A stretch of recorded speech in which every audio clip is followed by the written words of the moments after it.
Oh, we've got 3 green ticks today, which means it's working. Yesterday, it was like I had a big exclamation mark and I didn't know what was going on, but it's all good because it's working today. Hello, everybody. Welcome back to the interview series. I feel like I'm doing so many interviews. It's really nice because I get to actually remember all of the people that I've worked with over the past year or so and the kind of things they've been doing, which is so nice. So today I've got another interview for you. And the reason I wanted to interview Hannah is because what she does is quite different to what a lot of people do in one-to-many. And so I thought that might be a really nice one for you to see. If you are seeing us, if we are live, please say hello and let us know so I can see your comments, even though it will probably tell me Facebook user rather than, oh no, it's told me a person.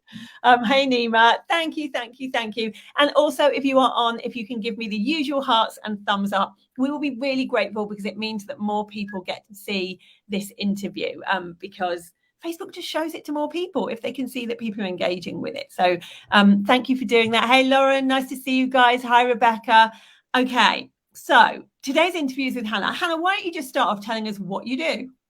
So I help babies sleep well. That's my main focus. I'm a general parenting expert, so my background's in paediatric nursing, and I'm also a nutritional therapist.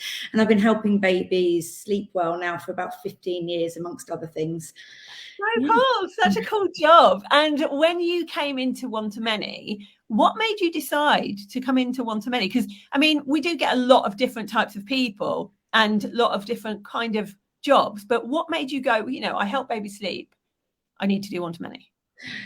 I kind of fell into the challenge. I was just sat there. It was in the middle of lockdown. It was October 2020, and my business had gone mental with lockdown. And parents just needed me. Health visiting had been taken out of the NHS. Parents didn't have baby groups, and parents were really struggling. And my business went from, and at the time I was only working one-to-one.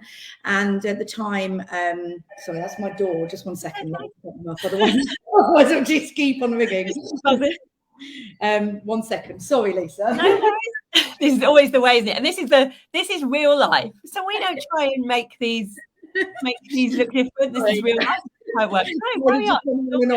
If I'd just ignored it. Yeah, so parents are really struggling and they needed lots of help with their babies. One-to-one, I could only take on a maximum of 3 or 4 people a week, and even with that, I was struggling, homeschooling 3 of my own children, and then I came across your Race to Recurring Revenue. I'd never heard of passive income. I'd never heard of kind of being able to change what I was doing. I'd never even thought of it. I thought I'd go on working one-to-one forever.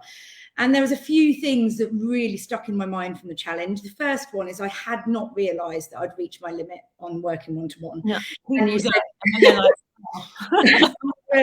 I'd kind of built a house, not myself, but we'd moved out into a caravan. I'd had the children, and kind of the first 10 years of my business, my money had gone up and up and up. And then it kind of reached this limit. And I thought it was because I had other things going on, and I hadn't realised that what it was. And it was in one of the days he said that, and I was like, oh my God. And like, that was the first light bulb moment. And then there was a number of other things that happened over the 3 days.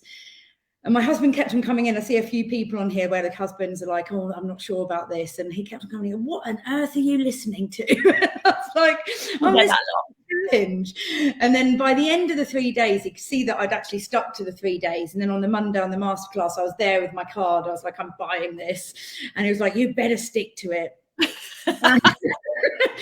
And I just thought at the time, my main thing was, it wasn't so much making more money. It was just that I saw this opportunity that I could help more families. And that's exactly what I needed. I'd started doing kind of a few group online classes. I didn't really know what I was doing. I hadn't even thought of a kind of community on Facebook or any of those things. And I thought, I just need somebody to hold my hand through it. And that's why I joined up. Tell you what to do. And that's what happened. So, and you were an implementer. So, you know, you saw what to do and you went and did it. Yeah, and I did. And probably too soon. Everyone says probably too soon. Everyone says that, but they want to test it and see if it works, I think. And I think that's why people do it sooner than maybe I would like. But you had great results. I did. Yeah, how has it changed things for you?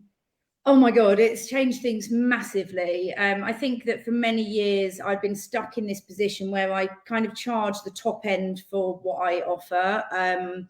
because of my background in nursing and pediatrics and my experience. And I didn't feel that I could put my prices up anymore. I was pricing out many families that really needed my help. And this gave me an opportunity to help thousands. I mean, I've got 6,000 in my community now, that I help every week for free. I've got downloads. I do mini 15-minute fixes for all of those families that can't afford my help. And then I've released now 7 or 8 passive courses, which are low cost courses for the families, again, that can't afford to go on my main courses or one-to-one. And then I've doubled my prices one-to-one. So I'm seeing less than 50% of the people one-to-one, but still getting the same amount of money for that. And then I've got all of these other revenues on top. More time then, don't you? And I think that if you don't feel guilty about putting your price really high on one-to-one when you know there are other ways for people to work with you, either for free or low cost. And did you make your money back from one-to-many? Yeah, I started in the October, and all of the advice was build your community, don't launch yet. And I opened up my community in the beginning of December, and by the end of January I'd got about 900 in there, and people were they were kind of buzzing a bit, and I was like, right, I'm just going to do it. I did a soft launch of my course, and I made 8,000 on my first launch in February, so that it made it back over by then. And since then I've released that. I did that same course 4 times last year. I'm never doing it 4 times again. As you're aware, right at the moment, launching is hard work, and I didn't really appreciate that the first time because I didn't do it properly. But the last launch that I did this January, it was 47,000. 47,000 already. That's amazing. Yeah. And I love that there's so many people that go, Lisa told me not to launch, but I was only 3 months in and I thought I'll launch anyway, and I made a lot of money. And you can. There are people that do within the first sort of 3 or 4 months of the course make treble their money back or a bit more. Some people take longer than that, and that's okay as well. And you've seen the difference between the bigger you grow that audience. Now you're making £48,000 launches instead of £8,000 launches, and it does that. It goes up the more you do, which is amazing. But what I love more than the money with what you said is you've got some time back. Oh, absolutely. Yeah, I mean, I'm going on holiday tomorrow, and every single family holiday I've had since my children were born, my eldest was born 14 years ago, I've worked every single day that I've been away, because one-to-one, when I'm working with families one-to-one, I didn't feel like I could just leave them for a week or 10 days. Whereas this time I haven't taken on families for 3 weeks, and the 1 or 2 that have been please, I've said, right, I am having that week off. So I'm going away tomorrow for the first time in 14 years and actually having a week off because I can afford to do it. Yeah, the money will come in from the recurring revenue anyway, so it's great. Yeah, it's so good to chat to you. Tell me what's next for you.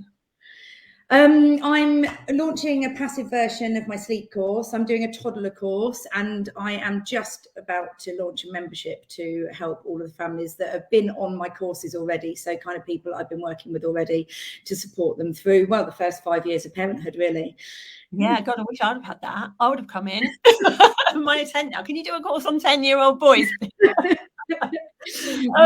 If people are having issues right now with their own children, where is the best place for them to find you?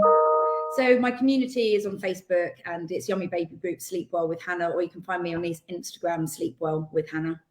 Yeah, go and check out Sleep Well with Hannah. Thank you for talking to us today. It's so nice to get all of these different stories from different types of people. I hope this shows you guys watching that it really doesn't have to be just about making money. There is so many other ways, so many other things you all know that you can bring online and that you can have a passive income stream from, and Hannah's proof of that. I will speak to you later. I have another interview for you coming up, and I will see you on the internet, Hannah. I'll see you soon. Take care. Bye-bye. Bye.